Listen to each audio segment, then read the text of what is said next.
तो इस वीडियो में हम पेयर ऑफ लीनियर इक्वेशंस या linear equation in two variables या फिर साइमल्टेनियस लीनियर इक्वेशंस वाले टॉपिक में जो वर्ड प्रॉब्लम्स आते हैं उसमें से अपस्ट्रीम डाउनस्ट्रीम वाले वर्ड प्रॉब्लम्स को डिस्कस करेंगे। ये वाले वर्ड प्रॉब्लम्स कभी-कभी बहुत कंफ्यूजिंग साबित होते हैं स्टूडेंट्स के लिए, तो यहाँ पे हम कंफ्यूजन को क्लियर करने का कोशिश करेंगे और इजीली किस तरह से ये प्रॉब्लम सॉल्व हो सकते हैं वो बताने का कोशिश करेंगे। So let's find out. एक सैंपल प्रॉब्लम हमने यहाँ पे लिया है। A seller goes 8 kilometre downstream in 40 minutes and returns in 1 hour. Find the speed of the sailor in still water and the speed of the current. ये pair of linear equations या linear equation in two variables का एक problem है। तो यहाँ पे बोला है कि the sailor goes 8 kilometre downstream. Now हम लोग को हमेशा ये याद रखने का जरूरत है यहाँ पे कि डाउनस्ट्रीम का मतलब है in the same direction as the stream। तो इसका मतलब स्ट्रीम जिस डायरेक्शन में जा रहा है या पानी जिस डायरेक्शन में जा रहा है या करंट जिस डायरेक्शन में जा रहा है उसी डायरेक्शन में बोट या शिप जो भी है वो जाएगा। ठीक है, तो इसका मतलब है कि डाउनस्ट्रीम में हम लोग को क्या करना पड़ेगा। जब डाउनस्ट्रीम में हम लोग बोट का स्पीड इवैल्यूएट करने का कोशिश करेंगे तो बोट का स्पीड के साथ साथ हमको मतलब बोट का जो अपना ओरिजिनल स्पीड होता है उसके साथ साथ हमको स्ट्रीम के स्पीड को भी ऐड करना पड़ेगा, बिकॉज बोट स्ट्रीम के साथ सेम डायरेक्शन में जा रहा है एंड दैट इज व्हाई ये हो रहा है कि स्ट्रीम जो है वो बोट को हेल्प कर रहा है जाने में एंड ऑब्वियसली फिर जर्नी को कंप्लीट करने में हम लोग को कम टाइम लगेगा। तो हम लोग को हमेशा इस तरह से याद रखते हैं कि डाउनस्ट्रीम का मतलब है प्लस, इसका मतलब है कि बोट के स्पीड के साथ स्ट्रीम के स्पीड को ऐड कर दें। उसी तरह से अपस्ट्रीम का मतलब है कि स्ट्रीम जा रहा है एक पर्टिकुलर डायरेक्शन में और बोट जा रहा है उसके ऑपोजिट डायरेक्शन में। तो फिर क्या होगा कि बोट को स्ट्रीम अपोज कर रहा है, इसलिए बोट का स्पीड में से हम लोग स्ट्रीम का स्पीड को माइनस कर देंगे एंड इसलिए मैंने लिखा है अपस्ट्रीम माइनस। तो ये हमेशा याद रखना है, इससे कंफ्यूजन हमेशा क्लियर रहेगा कि डाउनस्ट्रीम मतलब प्लस, अपस्ट्रीम मतलब माइनस। डाउनस्ट्रीम में हम स्पीड बोट के स्पीड के साथ साथ करंट के स्पीड को ऐड करेंगे, अपस्ट्रीम में हम लोग बोट के स्पीड से करंट के स्पीड को सब्ट्रैक्ट करेंगे। ये जान लेने के बाद हम लोग को जब भी कोई अपस्ट्रीम डाउनस्ट्रीम का प्रॉब्लम दिया जाए तो हम लोग को सिंपली सबसे पहले यही देख लेना है कि अपस्ट्रीम और डाउनस्ट्रीम ये दोनों केसेस जो है इसमें डिस्टेंस, स्पीड और टाइम क्या क्या हम लोग को क्वेश्चन में दिया हुआ है। उसके बाद हम लोग को क्लियर हो जाएगा कि किस तरह से हम लोग को इक्वेशन फॉर्म करना है। तो यहाँ पे सिंस ये एक प्रॉब्लम है इन टू वेरिएबल्स तो मैंने स्पीड को, क्योंकि यहाँ पे दो स्पीड हम लोग को मांगा है, speed of the seller in still water यानी कि बोट का खुद का स्पीड कितना होता है जब पानी ठहरा हुआ रहता है स्टिल वाटर में, एंड करंट का अपना ओरिजिनल स्पीड कितना है मतलब कि स्ट्रीम का स्पीड कितना है। तो मैंने यहाँ पे लिया है कि सेलर का स्पीड को ले लेते हैं as x kilometre per hour and current का स्पीड को ले लेते हैं as y kilometre per hour. अब हम लोग ये देखेंगे कि किस किस केस में अपस्ट्रीम और डाउनस्ट्रीम दोनों केसेस में हम लोग को डिस्टेंस, स्पीड और टाइम क्या क्या दिया हुआ है क्वेश्चन। तो सबसे पहले ये लिखा है कि the seller goes 8 kilometre downstream. इसका मतलब डाउनस्ट्रीम में जो डिस्टेंस है दैट इज 8 किलोमीटर एंड वो जर्नी कंप्लीट होता है इन 40 मिनट्स। वो जर्नी कंप्लीट होता है इन 40 मिनट्स। तो जो टाइम दिया है दैट इज 40 मिनट्स। नाउ हम लोग यहाँ पे किलोमीटर पर आवर हमने स्पीड को लिया है तो इसलिए टाइम को 40 मिनट से हम आवर में कन्वर्ट करेंगे। मिनट से आवर में कन्वर्ट करने के लिए हम लोग को डिवाइड बाई 60 करना होता है। So this becomes after reducing 2/3 hours. इसके बाद हम लोग को बोला है कि returns in 1 hour. The sailor goes 8 kilometer downstream in 40 minutes and returns. इसका मतलब कि वो वापस सेम जर्नी कर रहा है in the opposite direction. तो इसका मतलब वो अपस्ट्रीम भी आ रहा है इसी जर्नी में, मतलब कि ये सेम जर्नी वो रिपीट कर रहा है when he is coming back upstream. तो इसका मतलब कि अपस्ट्रीम का जो डिस्टेंस ट्रैवल होगा वो भी 8 किलोमीटर होगा एंड वो जर्नी कंप्लीट हो रहा है इन 1 आवर। तो अपस्ट्रीम का जो टाइम होगा that will be t is equal to 1 hour. Now यहां पे हम लोग को और क्या चाहिए, तो डिस्टेंस और टाइम के अलावा हम लोग को सिर्फ स्पीड चाहिए। तो स्पीड जो है अपस्ट्रीम का, जैसा हम लोग ने डिस्कस किया है कि अपस्ट्रीम में The boat is going against the stream, इसलिए बोट के स्पीड में से स्ट्रीम का स्पीड या करंट का स्पीड या वाटर का स्पीड को हमको माइनस करना होगा। तो ये हो जाएगा x माइनस वाई, बोट का स्पीड माइनस स्ट्रीम का speed, x minus y kilometre per hour. And downstream में बिकॉज दोनों स्पीड्स ऐड होगा तो इसलिए स्पीड होगा x plus y kilometre per hour. Now हम लोग के पास बहुत इजी है यहाँ पे इक्वेशन बनाना, बिकॉज हम लोग को ऑलरेडी मालूम है कि distance equal to speed into time, ये फॉर्मूला है। ये फॉर्मूला जो है या तो हम इसको इस तरह से याद रख सकते हैं कि distance equal to speed into time, या फिर speed is equal to distance by time, या फिर time is equal to distance by speed. ये तीनों फॉर्म्स एक ही फॉर्मूला है। तो यहां पे हम इन तीनों में से कोई भी यूज कर सकते हैं। हम speed is equal to distance by time अगर यूज करेंगे तो मेरे को ऐसा मिलेगा x माइनस वाई, पहले हम लिख देते हैं speed is equal to distance by time, so this implies x minus y is equal to distance यानी कि 8 डिवाइडेड बाय टाइम यानी कि 1, एंड यहां पे हम लोग को मिलेगा x plus y speed is equal to distance यानी कि 8 डिवाइडेड बाय टाइम यानी कि 2/3, so this becomes 8 into 3/2, reduce होकर के कैलकुलेट होगा तो आएगा 12। सो यहां पे हमको मिला x minus y equal to 8, this is equation 1, and यहां पे हम लोग को मिला x plus y equal to 12, this is equation 2। मैंने इसलिए speed is equal to distance by time ये वाला फॉर्म यूज किया था फॉर्मूला का, बिकॉज स्पीड में हम लोग के अननोन वेरिएबल्स है x एंड y, तो अननोन वेरिएबल्स को हम लोग को हमेशा लेफ्ट हैंड साइड पे रखना चाहिए किसी इक्वेशन में, if you want to solve that equation conveniently, तो इसलिए हमने ये वाला फॉर्म यूज किया। अब हम लोग को यहाँ पे दिख रहा है कि इन दोनों इक्वेशंस में हम कोई भी मेथड लगा सकते हैं, सब्स्टिट्यूशन हो या एलिमिनेशन, और हम लोग को इजीली आंसर मिल जाएगा। हम एलिमिनेशन लगाएंगे तो I just add both the equations, तो x plus y equal to 12, x minus y equal to 8, plus y minus y gets cancelled out, 2x is equal to हम लोग को मिला 20, so x is equal to 10।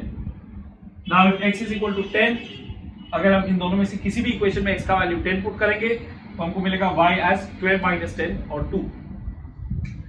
So x equal to 10, इसका मतलब है कि seller का जो स्पीड है that is x kilometre per our और 10 kilometre per our. So seller का खुद का स्पीड यानी कि बोट का speed in still water is 10 kilometre per our,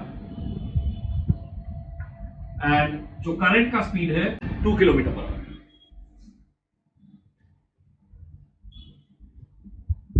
So this is how we solve this problem easily.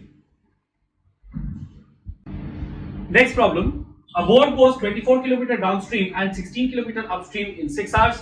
Also, it covers 12 km upstream and 36 km downstream in the same time. That means in 6 hours. Find the speed of the boat in still water and that of the stream. Now again, let's say कि boat का जो speed है still water में उसको हम ले लेते हैं as x km per hour, and जो stream का speed है उसको ले लेते हैं as y km per hour. Now यहाँ पे हम लोग को दो अलग अलग केसेस लेकर के सॉल्व करना पड़ेगा। लेट्स से कि हम लोग केस 1 को कंसीडर करते हैं। सो केस 1 में लिखा हुआ है कि the boat goes 24 kilometre downstream, तो डाउनस्ट्रीम का जो डिस्टेंस है दैट इज 24 किलोमीटर्स। उसके बाद 16 किलोमीटर अपस्ट्रीम भी हो जा रहा है, तो 16 किलोमीटर अपस्ट्रीम जा रहा है, एंड ये जो कंबाइंड टाइम है यहाँ पे दैट इज 6 आवर्स। जो कंबाइंड टाइम है दैट इज 6 आवर्स।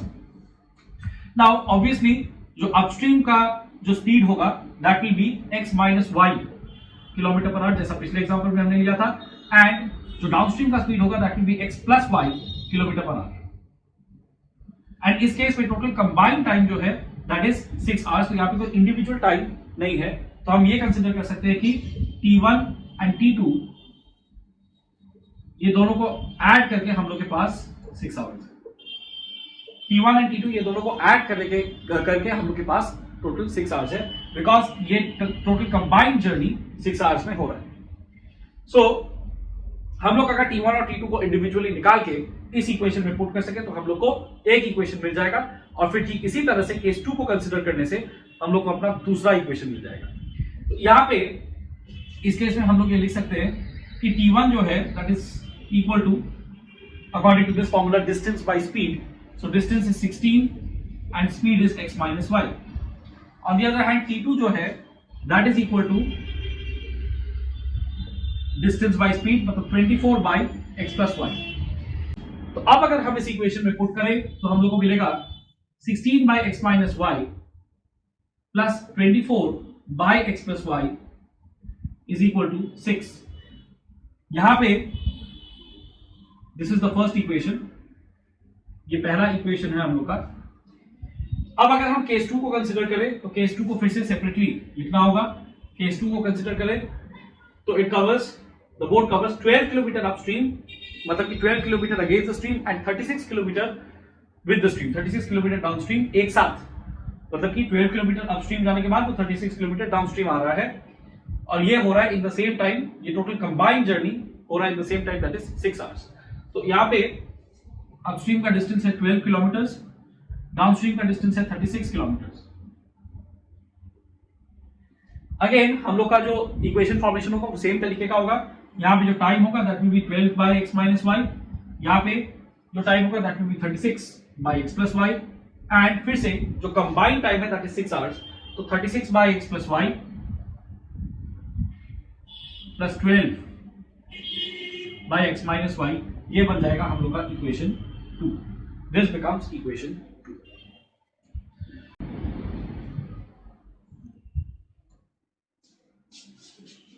सो यहां पे हम लोग के पास अब दो इक्वेशंस है, 16 by x minus y plus 24 by x plus y equal to 6 and 12 by x minus y plus 36 by x plus y equal to 6।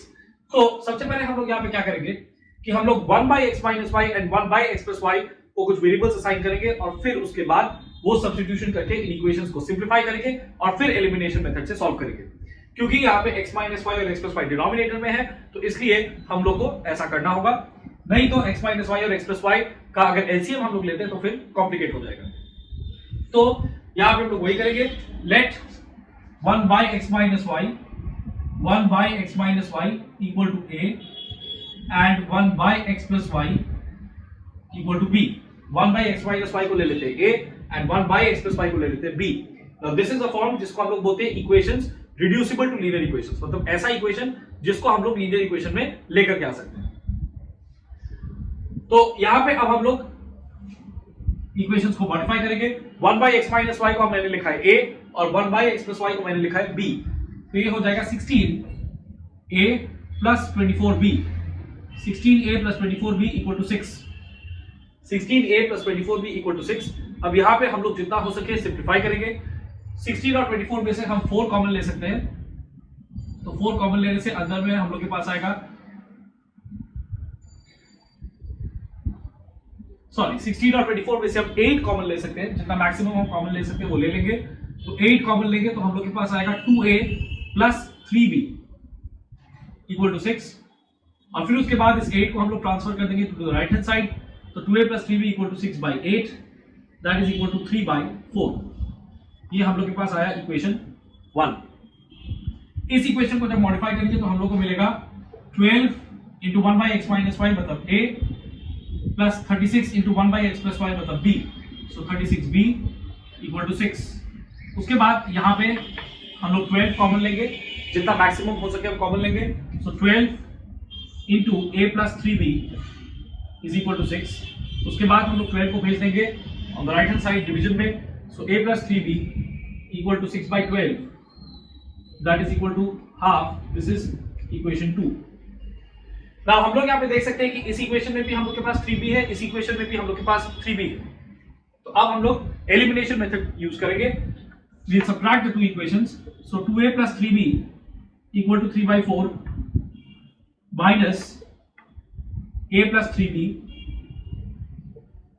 Is equal to half. So यहाँ पे हम लोग इसको ऐसे भी देख सकते हैं कि when we are subtracting the lower equation from the upper equation, lower equation का हर एक टर्म का साइन चेंज होगा, तो इसका साइन भी प्लस से माइनस हो जाएगा, इसका साइन भी प्लस से माइनस, और इसका साइन भी प्लस से माइनस हो जाएगा। साइन चेंज हर समय हम लोगों को करना होगा लोअर इक्वेशन के टर्म्स का when we are subtracting the two equations। Now plus 3b minus 3b gets cancelled out, 2a minus a हो जाएगा a equal to 3 by 4 minus 1 by 2। 3 by 4 minus 1 by 2 को अगर हम सॉल्व करेंगे तो I would get 3 minus 2 divided by 4, that is equal to 1 by 4। Now if a is 1 by 4, हम लोग यहाँ पे किसी भी इक्वेशन में a का वैल्यू पुट कर सकते हैं and we would get b। तो अब a का वैल्यू को इस इक्वेशन में हम सब्स्टिट्यूट करते हैं, so 1 by 4 plus 3b equal to half, 1 by 4 plus 3b equal to half, तो 3b is equal to half minus 1 by 4। यहाँ पे अगेन हम अगर एलसीएम लेंगे तो हम लोग के पास आएगा 2 minus 1, that is 1 by 4, so 3b is equal to 1 by 4 and B is equal to 1 by 12. B is equal to 1 by 12.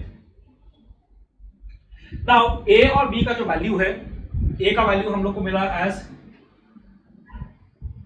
1 by 4 and B का value as 1 by 12. So let's substitute back into this part. यहाँ पे हम लोग ने 1 by x minus y को लिया था as A. So 1 by x minus y is equal to A, that is 1 by 4. So 1 by x minus y को हमने लिया था A का वैल्यू है 1 by 4. तो हम लोग को मिलेगा यहां से x minus y is equal to 4. And 1 by x plus y को हमने लिया था B. 1 by x plus y is equal to B. B का वैल्यू आया 1 by 12. So we get x plus y equal to 12. So now this is a case जहां पे हम लोग को दो बार एलिमिनेशन मेथड यूज करना पड़ेगा. अब x और y में हम एलिमिनेशन मेथड यूज करेंगे to get the values finally of x and y. So we have these two equations. So now let's